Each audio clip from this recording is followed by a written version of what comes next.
असे काय बोलले गौतम गंभीर ऋषभ पंत बद्दल की बीसीसीआयने केला व्हिडिओ व्हायरल। मँचेस्टर येथे खेळल्या गेलेल्या चौथ्या कसोटी सामन्यात एका वेळा पराभवाच्या छायेत दिसत असलेल्या टीम इंडियाने जबरदस्त कमबॅक करत कसोटी अनिर्णित राखण्यात यश मिळवले आहे। शुभमन गिल, रवींद्र जडेजा व वॉशिंग्टन सुंदर यांचे शतक आणि लोकेश राहुलच्या 90 धावांचा खेळीच्या हे यश मिळवले आहे। भारताचा यष्टिरक्षक ऋषभ पंत याच्या पायाला फ्रॅक्चर असून देखील तो दुसऱ्या डावात फलंदाजीला आला।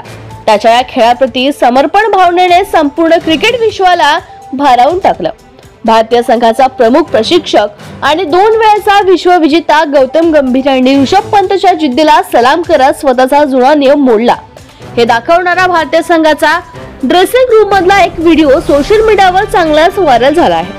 भारताचे मुख्य प्रशिक्षक गौतम गंभीर यांनी ड्रेसिंग रूम मध्ये भावनिक भाषण केले आहे। गौतम गंभीर नेहमीच म्हणतो की संघ खेळात वैयक्तिक खेळाडूंना विशेष महत्त्व देणं चुकीचं आहे।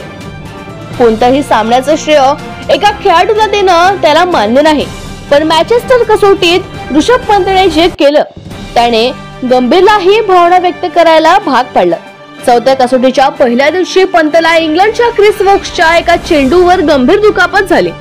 चेंडू थेट त्याच्या उजव्या पायाच्या बोटावर बसला। वेदनेने विव्हळत असलेल्या पंतला बग्गीतून मैदानाबाहेर नेण्यात आलं।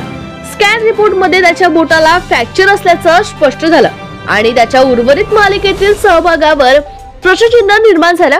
पण दुसऱ्या दिवशी वेदना असूनही पंत मैदानात उतरला। मँचेस्टरच्या प्रेक्षकांनी उभं राहून टाळ्यांच्या गजरात त्याचं स्वागत केलं आणि या योद्ध्याने मैदानात येत 57 धावांची झुंजार खेळी साकारली। तुटलेल्या पायाने मैदानात उतरून संघासाठी झुंजणारा ऋषभ पंत केवळ खेळाडू न राहता एक प्रेरणास्रोत ठरला आहे। गंभीर सारख्या संघाभिमुख प्रशिक्षकाला देखील त्याच्यावर बोलायला लावणारी ही कामगिरी भारतीय क्रिकेटच्या इतिहासात नोंदली जाणार याबाबत शंका नाही।